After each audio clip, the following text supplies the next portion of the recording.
طبیعت میں استقلال اور غصہ میں کمی کا عمل۔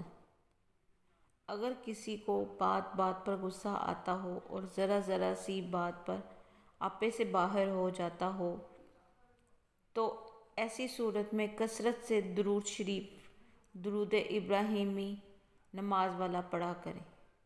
اس میں وضو بے وضو کی قید نہیں، ہر وقت پڑھتا رہے، انشاءاللہ تعالی بے جا غصہ میں کمی آ جائے گی اور طبیعت میں اعتدال پیدا ہوگا۔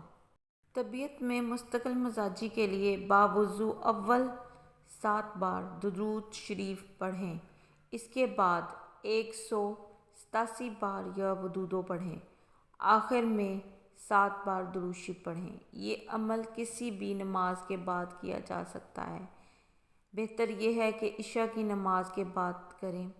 اس عمل کی برکت سے انشاءاللہ تعالی طبیعت میں مستقل مزاجی پیدا ہوگی اور ترقی کی راہیں کھلیں گی۔ شرط یہ ہے کہ عمل ہمیشہ کرتا رہیں۔ سبحان اللہ، اگر ہم ان چیزوں پہ عمل کر لیں ہماری زندگیوں میں بہت آسانیاں ہو سکتی ہیں، اگر کہ ہم عمل کریں۔ اور دعاؤں میں یاد رکھیے گا، میرے چینل کو سبسکرائب کر دیں، شیئر کر دیں اور بیل کا نوٹیفیکیشن لازمی کیجیے گا۔ اللہ حافظ۔